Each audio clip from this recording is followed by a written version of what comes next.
With several flashbacks throughout the episode, we are introduced to Fiji from her beginnings in Midnight, where we meet her Aunt Mildred, who, before she passed away, left the store to Fiji as well as Mr. Snuggly. We find out about Fiji's first love. We find out about why Fiji came to Midnight in the first place, and it was, of course, because she couldn't control her powers. And she didn't know why she was blacking out, and when she was waking up, things were all kinds of a mess. Well, her Aunt Mildred sits her down and has the whole, hey, so you have special abilities talk with her. These special abilities that Fiji has both terrify her, but also help her in her quest to now use them in order to save the family that she has built in Midnight and that she loves and would do anything for. And now for that demon-filled sandstorm that's headed straight for Midnight. Grab your goggles and holy water, kids, because it's about to get messy. Anybody else remember the film 9 with the little humanoid dolls that were supposed to be saving the world? Yeah, well, we've got some of those critters in this episode, only they're doing exactly the opposite. And then there's Bobo. Oh, sweet Bobo. Sweet, sweet, sweet, sweet, sweet Bobo. What was I saying? Oh, yeah, something about the show and things. Now it's time to bring on the wraiths.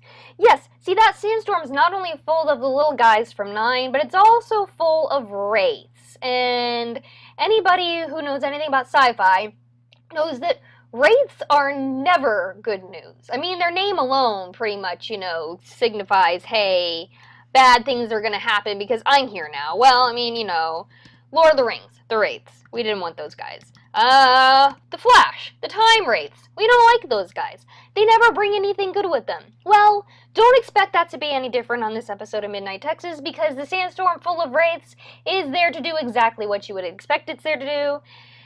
Lay waste to everything.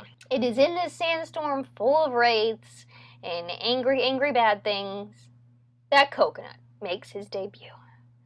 And as if bad things couldn't get worse. You know how cats like to make things super inconvenient for their humans? Because, I mean, at the end of the day, really, they kind of run the show and we're just here to feed them and clean their poop out of a sandbox.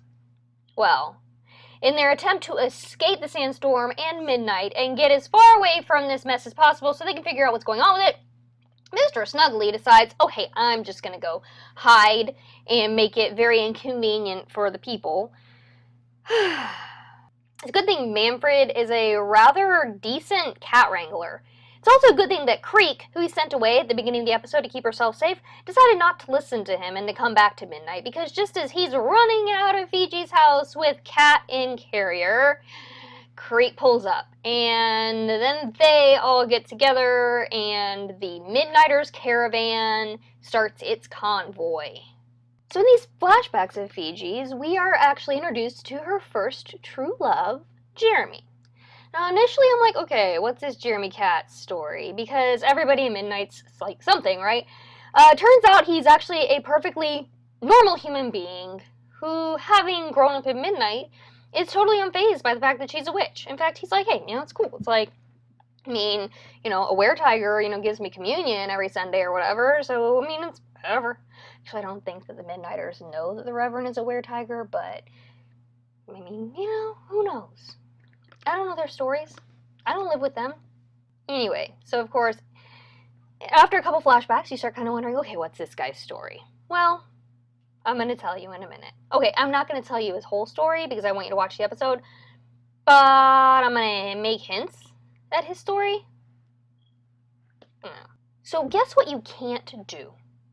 You can't outrun a sandstorm full of wraiths and guys from 9. It's gonna catch up with you. So the Midnighters hole up in a little West Texas nightclub to try and wait things out while they figure out what their next step is going to be. Well, during this holing up in a little West Texas nightclub situation, you find out that not only is Fiji a very powerful witch, but she's a very powerful witch who also just happens to be a virgin. That all goes back to Jeremy. You see, The one and only time Fiji tried to do the nasty, it didn't bode well for little Jeremy. So she's decided that she's just going to stick with being a virgin until she dies, because, that seems the best idea. Problem is, this makes her super tasty to the demon Coconut, who's decided that he wants her to be his bride. Because apparently virgin witches make demons super extra powerful, and so this is like just the perfect combination for him. So he is all about her maintaining her sweet witch virginity, at least for now. So how are we going to deal with this situation? It would appear gypsy curses and witch dark magic is the best possible solution for the situation that they find themselves in presently. However, in order to make this work, you need to offer a sacrifice. A death sacrifice, as in somebody in the posse needs to die in order for this dark magic and gypsy curse to work. I'm not going to let the cat out of the bag, wink wink, on who decides to offer themselves up, but it doesn't matter because Manfred ends up being the one who gets screwed over anyways. But this is actually a very convenient turn of events because in the Land of the Dead, he talks to a Native American shaman who tells him exactly what he needs to do in order to make the stuff work and in order to kill Coconut. You think that Manfred is dead. Manfred is in fact not dead. It's all good.